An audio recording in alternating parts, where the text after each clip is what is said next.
Good morning, everyone. Welcome to a brand new edition of the GSMC Basketball Podcast, brought to you by the GSMC Sports Network. As always, I'm your host, Mira Fatemi. We got a packed show lined up for you guys today. We had a great slate of games last night. Obviously, the Warriors and Timberwolves going at it. We had Steph Curry suffer a little bit of an injury. We'll have an update on that. But the Warriors putting on a defensive masterclass, putting the Minnesota Timberwolves in a straitjacket, as I like to call it, just locking them down. Anthony Edwards with 1 point in the first half. In the second half, it was a different story. The Timberwolves making the game a little bit more interesting down the stretch, but it was the play of Buddy Hield. Once again, Buddy Hield showing signs of Steph Curry-esque. You had Jimmy Butler putting on a clinic on the inside, just getting to the hoop, driving to the basket, just in general, just using his strength, using his footwork. Just a fantastic playoff Jimmy that showed up last night. And we'll get into everything about that.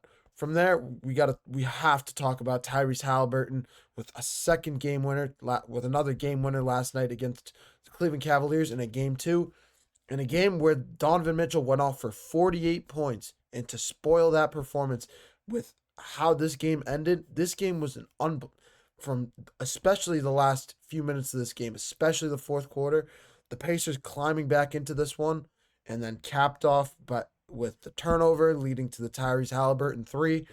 Overall, it was a fantastic game, and we have a lot to unpack in that one. It's so much to unpack in that one that we got to take 2 segments and talk about that. Is Tyrese Halliburton really the most overrated player in the league? We have a lot to talk about with that one there as well. From there, we're going to preview the Oklahoma City Denver Nuggets game 2 tonight. Is this a must-win game for the Oklahoma City Thunder? If they go down 2-0, do they still have a chance to win this series? I think tonight is must-win, and we are going to have a lot to talk about with that one. And then to cap off the show, of course, we have to talk about the other game between the Boston Celtics and the New York Knicks. We had New York go into Boston 2 nights ago and knock them off. Boston, of course, missing 45 three-pointers in that one, honestly, building a house, as we like to call it, going brick by brick. And unfortunately, that's all that needs to be said with that one. The Celtics, we're going to preview that game too as well later tonight. But before I move any further, I'd like to remind you guys to please like and follow the show for more GSMC Sports Network. Let me restart that. Before we get started, I'd like to remind you guys to please like and follow the show for more GSMC Sports Network content. Also, we get a number of questions from viewers that come in during the show, so to ensure that your question gets read on air, ask that you use the tips and donations link at gsmcpodcast.net. This puts your question at the top of the list so that I see it, and it also really helps out the show. Again, the link is gsmcpodcast.net for all your questions and comments. But we have to get into our next segment. We have to get into the top of the show here because this was an unbelievable game between the Warriors and Timberwolves. The Warriors kind of ran away with it, but if this was anything of a preview for anything to come, this is going to be a great series. The final score was 99-88. The Minnesota Timberwolves did make it a little bit more interesting down the stretch, but the play of Buddy Hield down the stretch, the play of Jimmy Butler, the play of Draymond Green hitting clutch 3 after clutch 3 in that first quarter, or in the first half in general.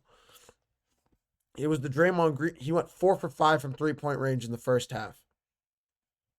Like, Draymond Green hit some crucial shots down the stretch of the first half, and he was a big reason why they won this game. But of course, we have to look at the biggest story in this one, and it's the health of Steph Curry. Steph Curry hitting a couple of big threes as well in the first half prior to getting hurt. We're not exactly sure how he got hurt, but it has been ruled a left hamstring strain at the moment, and he was ruled out of the game in the second quarter. Did not even give it an opportunity to play on it. Just didn't roll the dice on it, and it makes sense. Hamstring injuries are one of the most nagging injuries in the NBA.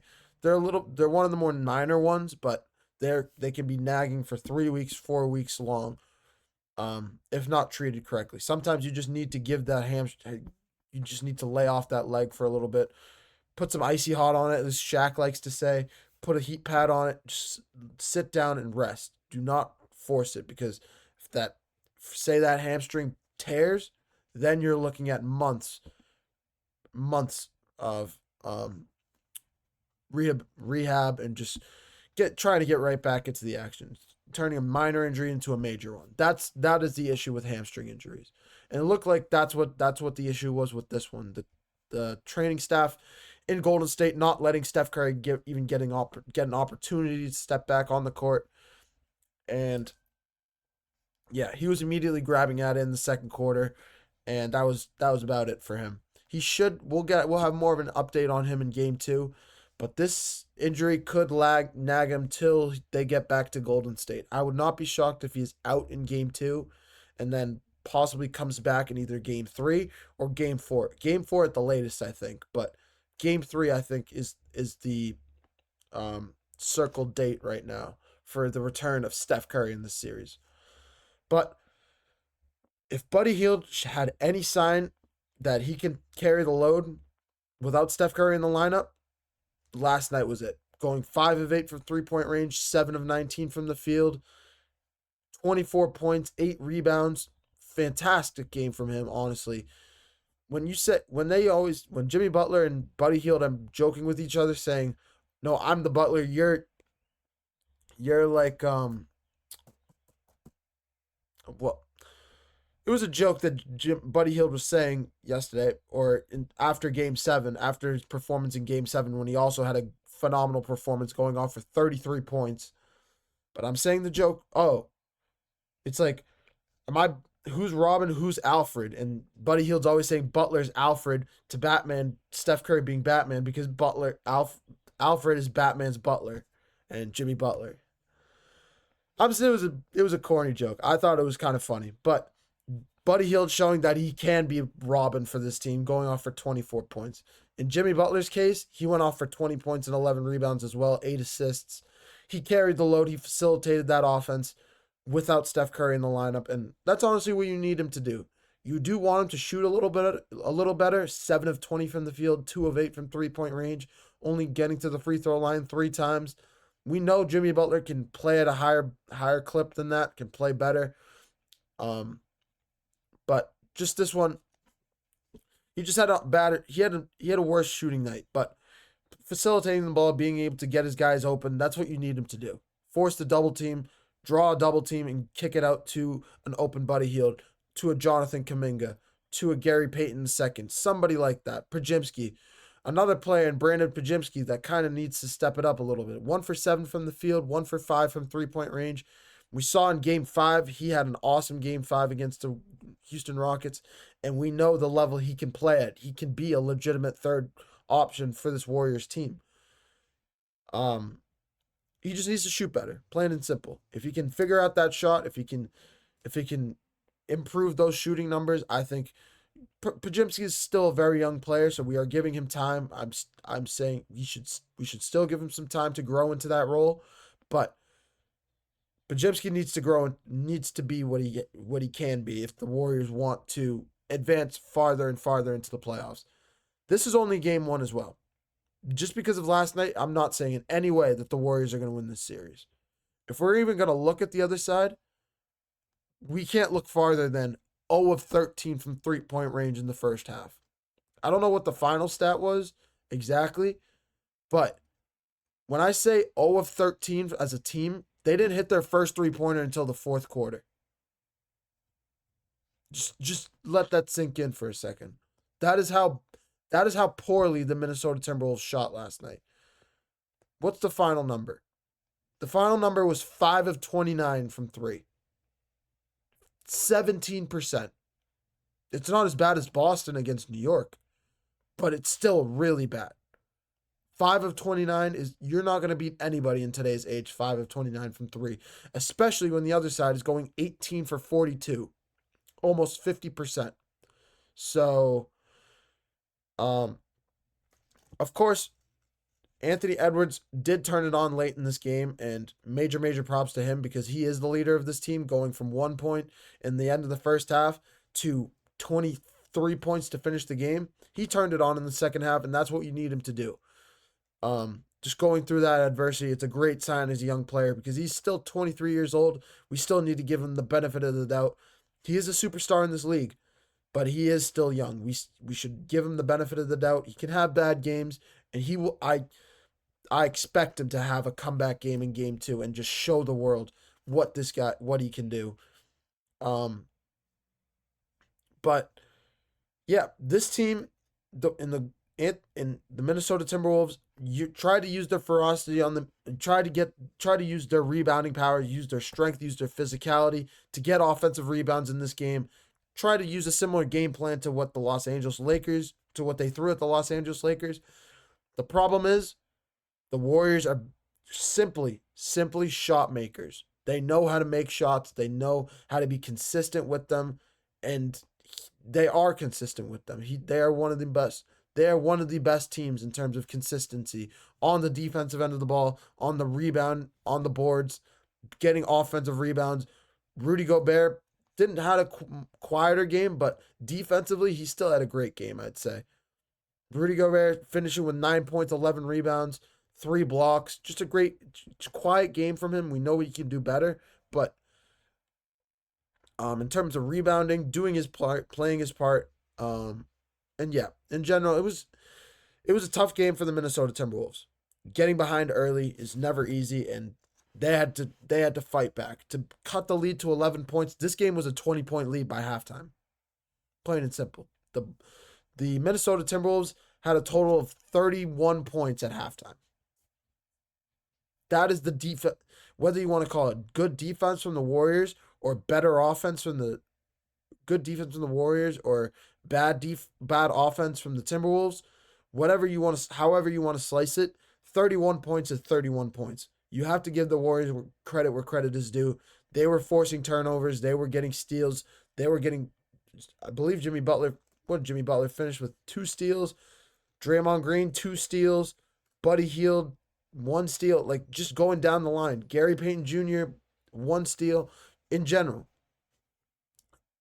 the Warriors' hands were active for a lot of this game, and it was transparent throughout this game.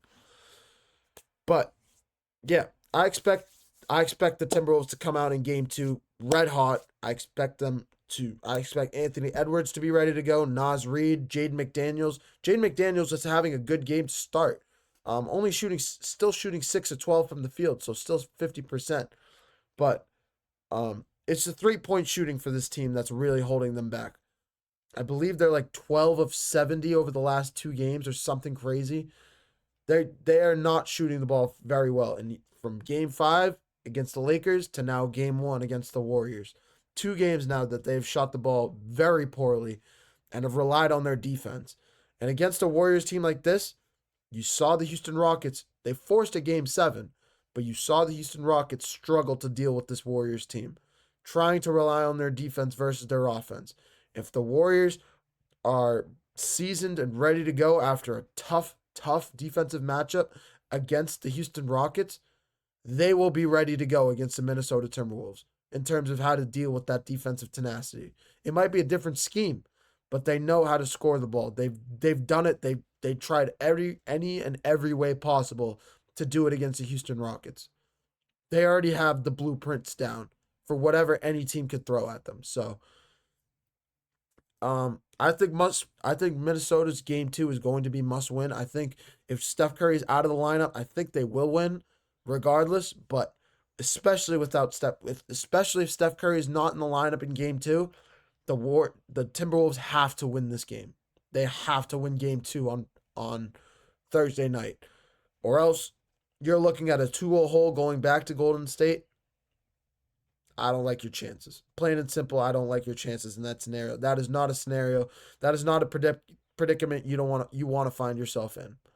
So, yeah, I got the T-Wolves evening up this series in game 2. It was a defensive masterclass from the Warriors, but major props to the role players of the Warriors stepping up without Steph Curry, and we'll monitor that hamstring injury as we go further into the week, because we'll probably have more of an update today and tomorrow, especially pregame before tomorrow's game. But I'm going to take a short break. Coming up next, we're going to take a look at the other game last night between the Indiana Pacers and Cleveland Cavaliers. Two teams that I've said before yesterday and 2 days ago when I was recapping and previewing. These two teams emulate each other. They're pretty much carbon copies of each other in terms of depth, in terms of scoring, in terms of star play, in terms of big men in the low post. These two teams are pretty much carbon copies of each other. And as well as the Cleveland Cavaliers played, we have to give credit where credit is due, is to Tyrese Halliburton and to this Indiana Pacers team. The way they continued to fight in this game and stick with it, not give up on the game. I'm going to take a short break, and when we come back, we're going to take a look at Pacers Cavs Game 2. You're watching the GSMC Basketball Podcast presented by the GSMC Sports Network. Don't go anywhere.